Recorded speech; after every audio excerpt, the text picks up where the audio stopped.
Hello, my dear psychology enthusiasts. I'm Tanya, and I welcome you all to my channel PsychEd by Tanya. In the last session, we proceeded with covering the various type of disorders, in which we covered till the neurodevelopmental disorder of ADHD. And in today's session, we are going to start with autism spectrum disorder, and hopefully this is going to be the last part also. I was not expecting इतना जल्दी खत्म हो जाएगा इतना बड़ा chapter, but glad we did it. So without any further delay, let's finish this chapter. Okay, so let us now start with autism spectrum disorder. Autism spectrum disorder is characterized by widespread impairments in social interaction and communication. Children with autism spectrum disorder have marked difficulties in social interaction and communication across different contexts, a restricted range of interest, and strong desire for routine. Basically जो काम process में है they will be able to do that, but कुछ नया चीज़ उनको नहीं पसंद होता है करना. जो चीज़ रूटीन में है, रूटीन का पार्ट है, they will do it easily, but बाकी चीज़ें they won't prefer doing. And उनको सोशल इंटरेक्शन में कम्युनिकेट करने में थोड़ी डिफ़िकल्टीज़ देखी जाती है. थोड़ी नहीं, बहुत डिफ़िकल्टीज़ होती है. About 70% of children with autism spectrum disorder have intellectual disabilities. 70% लोग जो होते हैं जिनको intellectually थोड़ा IQ उनका कम होता है, but the rest 30 are very smart. ठीक है, जैसे children with autism spectrum disorder experience profound difficulties in relating to other people. Communication एक ऐसा वे है इन विच यू अंडरस्टैंड एक दूसरे को, तो आप एक दूसरे से रिलेट करते हो, राइट. बट अगर किसी इंसान को कम्युनिकेट करने में बहुत प्रॉब्लम फेस हो रही है, तो obviously the person will not be able to relate to other people, है ना. They are unable to initiate social behaviour, जैसे कुछ भी काम में जाना, आगे से बात करना, मे बी और maybe dancing with other people, वो चीज़ वो नहीं कर पाते. And seem unresponsive to other people's feeling.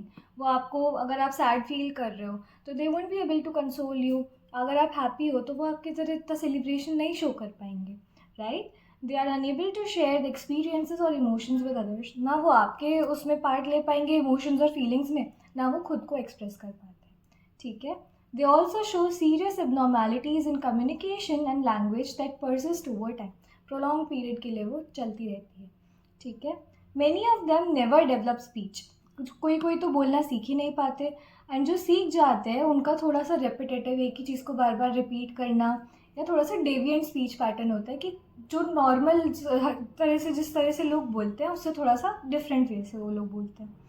Such children often show narrow patterns of interest and repetitive behaviors such as lining up objects or stereotype body movements such as rocking. ठीक है.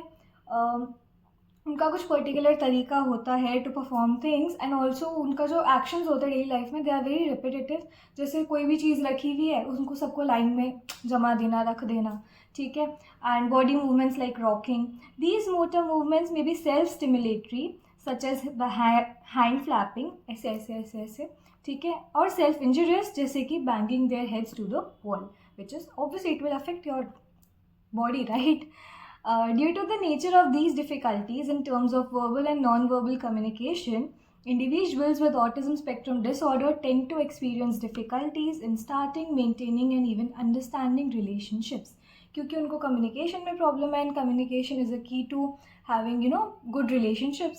तो उनको कोई relationship start करने में, उसे maintain करने में, या उसको समझने में भी कि what is actually going on, ठीक है, वो वाली प्रॉब्लम्स उनको फेस करनी पड़ती है. Then the next neuro developmental disorder is intellectual disability, जो हम पहले पढ़ चुके हैं. It is basically deficits in your IQ. Okay.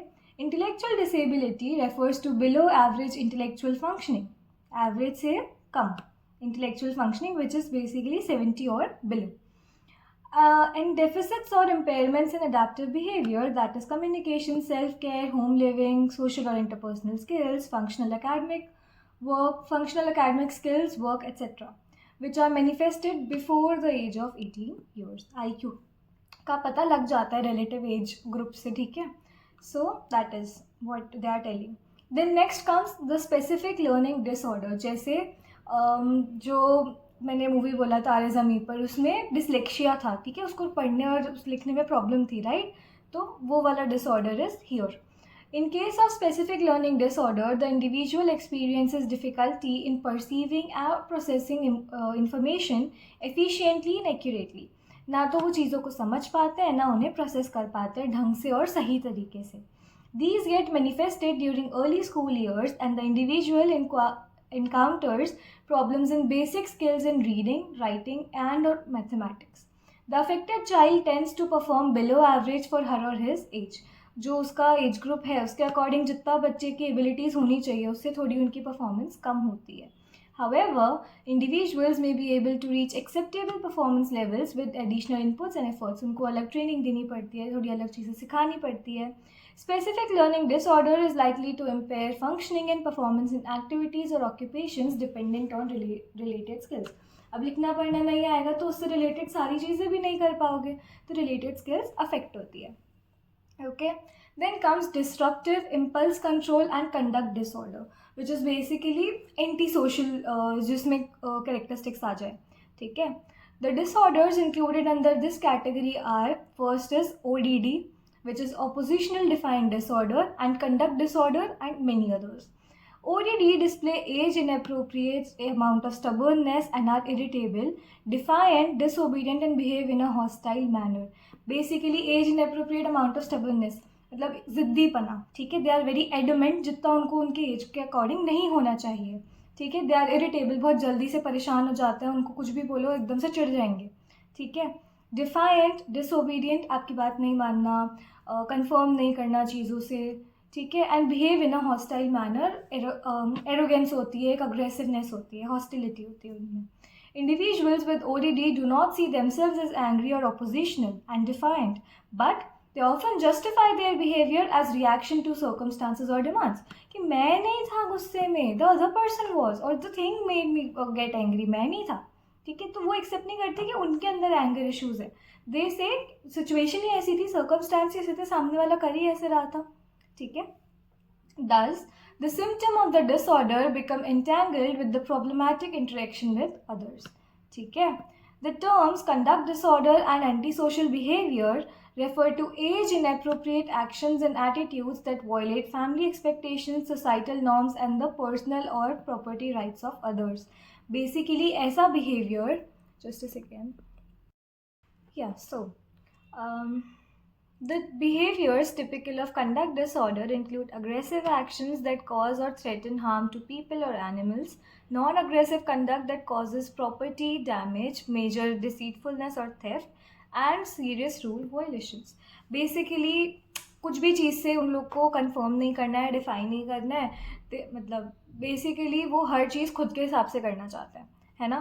Theft कर लेंगे, मतलब या तो पर्सनल थ्रेट ही कॉज कर देंगे, जैसे they are creating harm to the society, लोगों को और एनिमल्स को टॉर्चर कर रहा है या कुछ थ्रेट ऐसे पोज कर रहे हैं.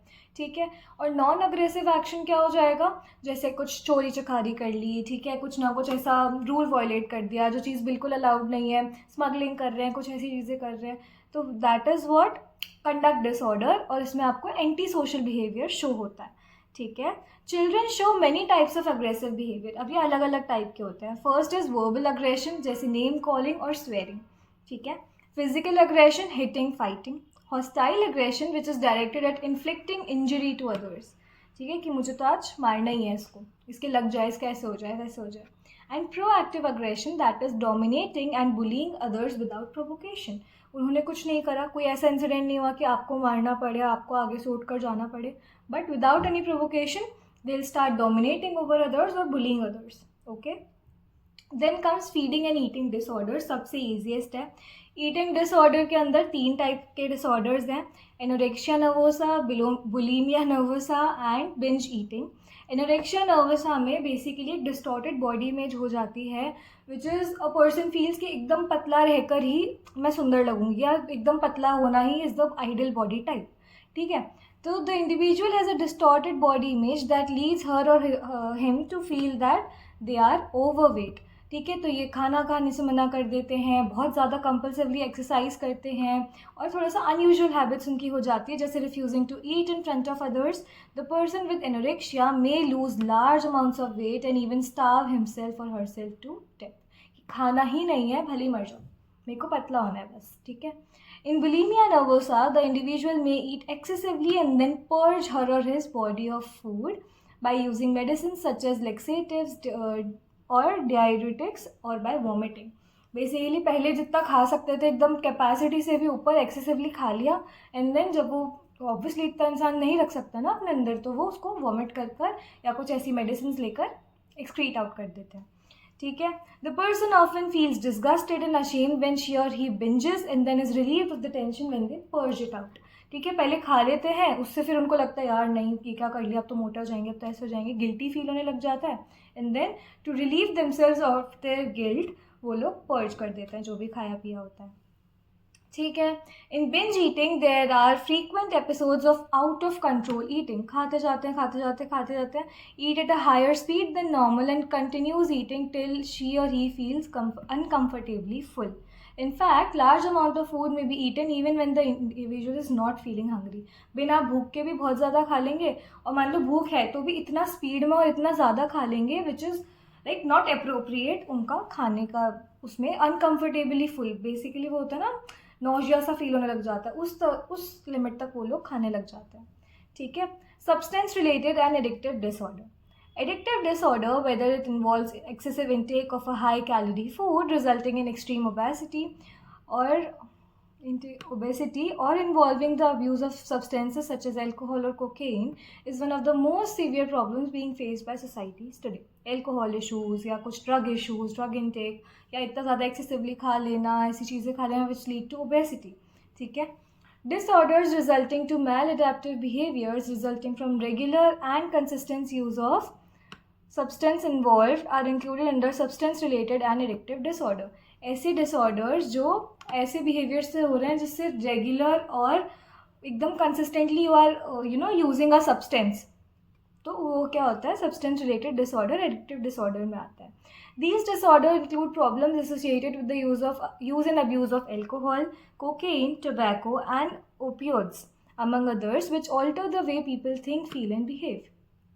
दे फील कि हमारी टेंशन रिलीव हो रही है, उनकी थिंकिंग बहुत पॉजिटिव हो जाती है, उनको ऐसा लगता है that they are feeling happier by doing that. While there are many disorders listed under this category, few frequently used substances are discussed below. ठीक है, इन चीज़ों से क्या होता है बेसिकली फॉर अ टेम्पररी या short amount of time you feel really happy and relaxed. ठीक है, आपको एक स्टेट ऑफ इक्विलिब्रियम में पहुंचा देता है, but then as soon as the effect ends, और बहुत लॉन्ग टर्म में अगर आप इस चीज़ को कंसिस्टेंटली यूज़ कर रहे हो तो it will empire your health, empire your body बहुत एक्सट्रीम तरह से, बहुत एक्सट्रीम केसेस हो जाते हैं कई बार. ठीक है. पीपल, अब एल्कोहल के बारे में पढ़ते हैं. People who abuse alcohol drink large amounts regularly and rely on it to help them face difficult situations. Eventually, the drinking interferes with their social behavior and ability to think and work. ठीक है, एकदम हर चीज़ में उस पर rely हो जाएंगे. थोड़ी सी इनकन्वीनियंस हुई लाइफ में and they just go and sip alcohol. That is not correct, right? Their bodies then build up a tolerance for alcohol and they need to drink it even in greater amounts to feel its effect. पहले तो मान लो थोड़ा सा consume करा, उससे ही better feel होने लग गया, बट धीरे धीरे बॉडी बिकम्स टॉलरेंट और उस कम डोज से नहीं काम चलता है. So they even drink larger amounts जिससे उनको और बेटर फील हो, but that affects you in long term, right? They also experience withdrawal responses when they stop drinking. Alcoholism destroys millions of families, social relationships, and careers. Intoxicated drivers are responsible for many road accidents.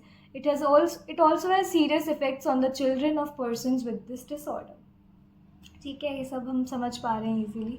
These children have higher rates of psychological problems, particularly anxiety, depression, phobias, and substance-related disorder. And अगर एक child बचपन में ये सब चीज़ें देखता है ना, तो उसके अंदर ऑलरेडी बहुत नेगेटिव चीज़ें डेवलप हो जाती है कहीं ना कहीं. Excessive drinking can seriously damage physical health, as I told you. Some of the ill effects of alcohol on health are in box 4.2. अच्छा, ये वाला. All alcohol beverages contain ethyl alcohol which is substance which is absorbed into blood and carry to the central nervous system, जहाँ पर वो functioning slow down कर देता है. ठीक है. Ethyl alcohol depresses those areas in the brain that control judgement and inhibition. तभी तो सही गलत चीज़ पता नहीं चलती. And the person becomes more talkative and friendly and they feel more confident and happy. इसलिए वो कुछ भी गलत सलत इन्फॉर्मेशन भी आगे जो उनको नहीं बतानी चाहिए लोगों को बता देते when they are in that effect of alcohol, right? As alcohol is absorbed, it affects other areas of brain. Drinkers are unable to make sound judgments, speech becomes less careful and clear, and memory alters. और लोग emotionally loud और aggressive भी हो जाते हैं. ठीक है.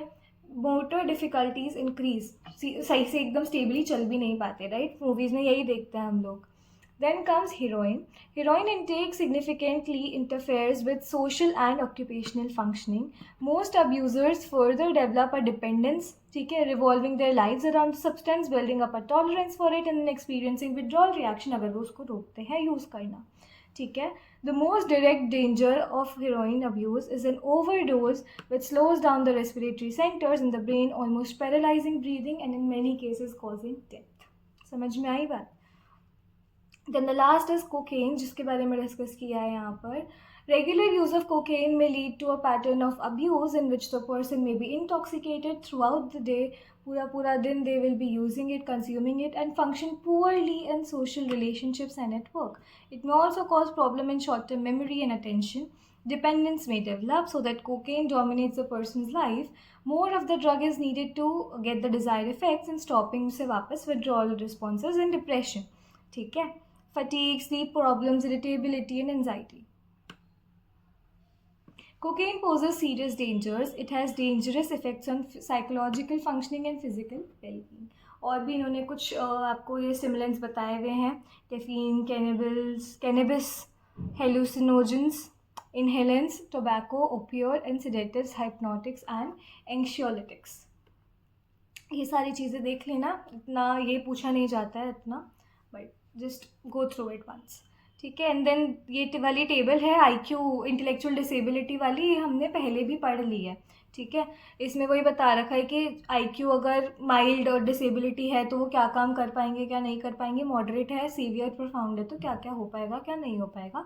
Just go through it once. आपको आंसर फॉर्म करने में ये थोड़ी से पॉइंटर्स दे देंगे. ठीक है. और ऑल्सो MCQs में हेल्प हो जाएगी. मान लो पूछ लिया कि a person is not able to take care of themselves और कम्युनिकेट नहीं कर पा रहे, ये नहीं कर पा रहे, वो नहीं कर पा रहे, they are not able to maintain families, तो कौन सी लेवल ऑफ इंटेलेक्चुअल डिसेबिलिटी होगी. तो कुछ जो पर्टिकुलर आपको कैटेगरीज और सिम्टम्स दे रखे हैं उससे यू विल आइडेंटिफाई कौन सा लेवल की डिसेबिलिटी है. तो वो चीज़ में आपको ये वाली लिस्ट हेल्प करेगी. ठीक है. So we have finally completed this chapter बहुत ही जल्दी. I am very glad. So in the next session we are going to start with chapter number 5, therapeutic approaches. बस अब 5 और 6 थोड़े बहुत उनको भी 3-4 पार्ट्स में ख़त्म करके 7 तो आई गेस एक ही पार्ट में मैं निपटा दूँगी. And then we'll start with थोड़ा सा क्वेश्चन प्रैक्टिस और मे बी वन शॉट्स या ऐसा कुछ. Let's see. ठीक है. सो डू टेल मी कौन सा पार्ट आपका इस चैप्टर का फेवरेट था. कोई पार्ट जिसमें डिफ़िकल्टी हो, you want me to explain it again through short और समथिंग. तो do let me know in the comments and also share your reviews. So I'll see you in my next videos with chapter number 5, and till then take care and bye bye.